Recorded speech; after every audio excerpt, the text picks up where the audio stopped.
Hello, everybody. I'm going to go over today just how to look at a sequence and write the mathematical expression for that sequence or for a pattern. First of all, let's go over a couple of basic. The word sequence is just a set of numbers right here. They often form a pattern, so those words are a little bit different, but they're similar.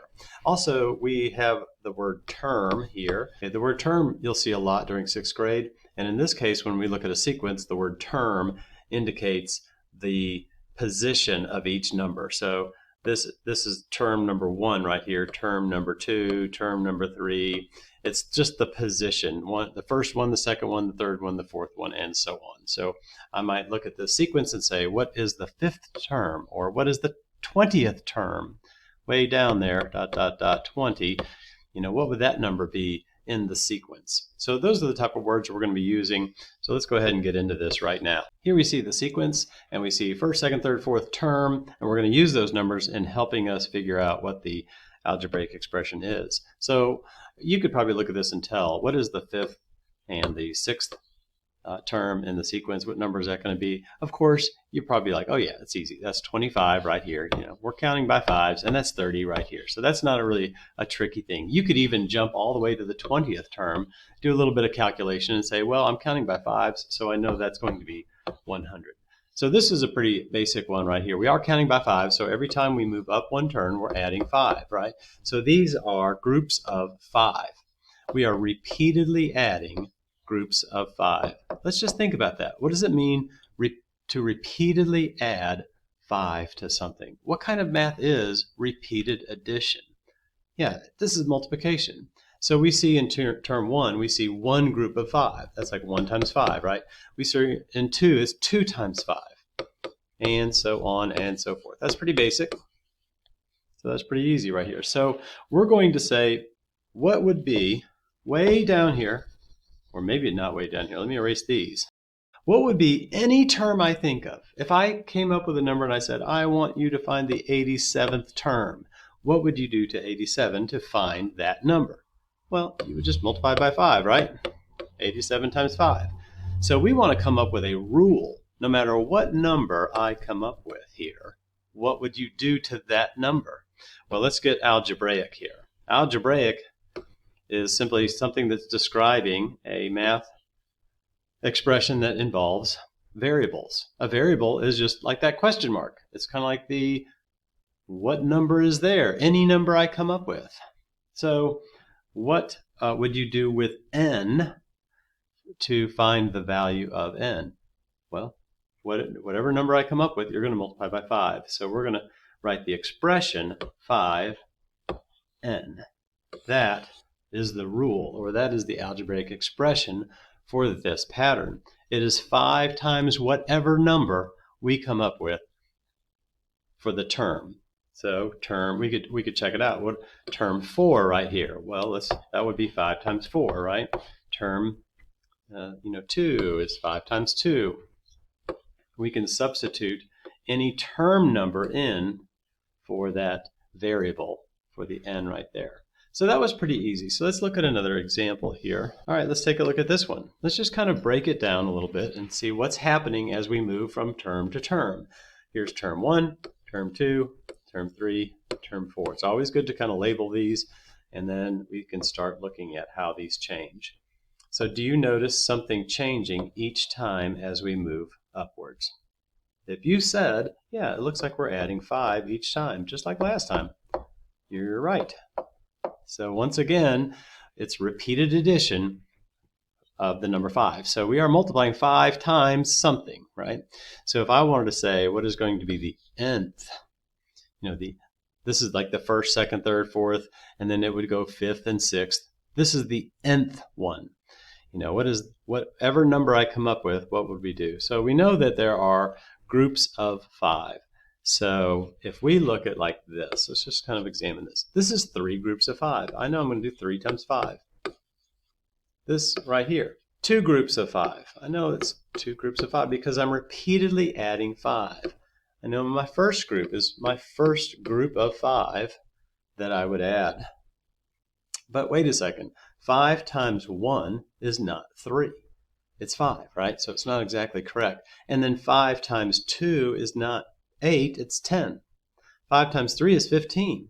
So something else is happening to the numbers other than multiplying by 5. We're doing something else. What is it that we're doing to the numbers to get our answers in our sequence? If you said it looks like we're subtracting 2, so it's really minus 2 here. So it looks like we have one group of 5, and then we take 2 away. That's 3. 2 groups of 5 is 10. Minus 2 would be 8. And 3 groups of 5 is 15. Minus 2 is 13. So that makes sense. 4 groups of 5, 4 times 5 minus 2, that's 20 minus 2 is 18. So that makes sense right here. So let's write an expression using a variable in place of these terms right here, in place of the 4 and the 3. So this changes, this stays the same right here. So let's write the variable in place of the thing that changes. So it's multiplying by 5 and then subtracting 2. So what would we write? About 5 times n minus 2, just like that. So why did I write it in that order? Because the 5 right here, here's some other vocabulary we need to know. The 5 is called the coefficient. So the number multiplied by the variable is called the coefficient. We're going to start using that word. And of course we know what the variable is. And then there's this other number by itself, and that also has a special name, the constant. So make sure you know these words right here. We're familiar with the variable. We've been saying that a lot. But the coefficient is the number that's being multiplied to the variable. So 5 is the coefficient, n is the variable, and 2 is the constant term. We're always subtracting 2 from no matter what we do. No matter what we do with our multiplying by 5, no matter what term it is, we subtract 2. Okay, let's look at another example. All right, here we go. Let's go ahead and make sure we are numbering our terms here. Helps us to visualize the connection between the term number and the number in our sequence. So what are we doing here as we move across? Okay, you all see adding 3. So we're repeatedly adding 3. So I know I'm multiplying my term number by 3 each time.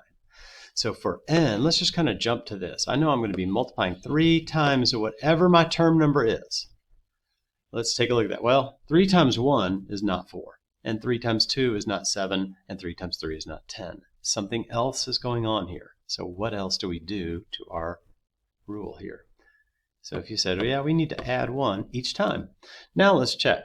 3 times 1, well, that's going to be 3, plus 1 is 4. Check.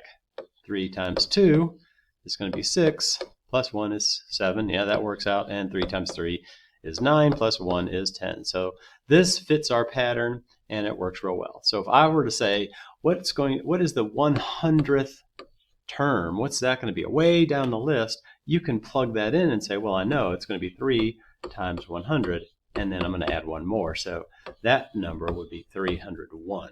So once you know this rule, once you know the algebraic expression, then you can find the value of any term in that whole sequence. All right, let's look at a different type of example using shapes. Okay, in this example right here, we're just looking at shapes, but let's put some numbers to this here so we can analyze it. So this is going to be, first of all, term number 1, term number 1, term number 2, term number 3, and 4. Okay, we got to put some numbers to this. What do we see here? We see 5 blocks here, 5, 6, 7 blocks here. Count them all up. There's 9 here. Count, count, count. We got 11 right here. So now we have numbers instead of just the figures. Well, what pattern do you see as we go across? Are we repeatedly adding the same number over and over? Sure, yes we are.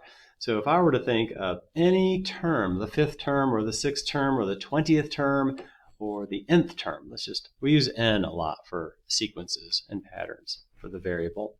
So n, if that was our variable or our term number, what would we do to find out how many blocks we need? What about the 100th term, something way down there, hard to find? Well, let's examine. We're repeatedly adding the same number each time. Okay, and we can see that in this pattern. Look, I know, look, here's an extra 2. Now I just added another group of 2, and then I added another group of 2. So you can see that we're just adding 2 each time. So I know I'm going to do 2 groups for every term. But then we start off, like here's my 2 for the first term, but we start off with this. Okay, so that means 2, and I can see 2 times 1 is not 5, right? And 2 times 2 is not 7. Each time we're adding 3. And you can see that in here because 3 is the number of blocks right down here that we start with. Here's the 2. That goes with that term. But we're always having these group of 3 to start us with. So we can visualize what we couldn't visualize just with the numbers. That's our constant right there. 2 is the coefficient. That's the number we're constantly adding, or we're continuing to add each time to each term. That's our coefficient. Our constant is what we start with here, and we're doing it each time. So 2n plus 3. So what would be the 100th term all the way down the line? How many blocks would we need? Well, we would plug that in. 2 times 100, and then we would add our 3 at the bottom. So we would need 203 blocks to do that one. Okay, one last one. Okay, here we go. Took a while to get it on there. Okay, once again, this is term 1, term 2, term 3, and 4. Let's put some numbers to this. This has 1 in it. This has 4 in it. 7 and 10 over here. So now that we see the numbers and how the numbers are growing, you go ahead, take a minute, pause this video, you find the algebraic expression for this. Okay, so once again the question is, what do we do with these term numbers to figure out how many blocks we need? What do we do with those? I see we're adding 3 each time, so I'm gonna write right here. Okay, I'm gonna say n. So what do we do with our term number? Well, since we're adding 3 every single time, I know I'm going to multiply the term number by 3, because everywhere we've got groups of 3. However, we have to do something else too, because I know 3 times 1 over here is not 1. 3 times 2 is, well, that's 6. It's not 4. 3 times 3 is 9, not 7. So one more thing we have to do to our answer is to subtract 2 from it. So now we can check. 3 times 3 is 9, minus 2 is 7. Check. 3 times 4 is 12, minus 2 is 10. Check. All right, so that is our expression right there for you. All right, that's all. Thank you so much.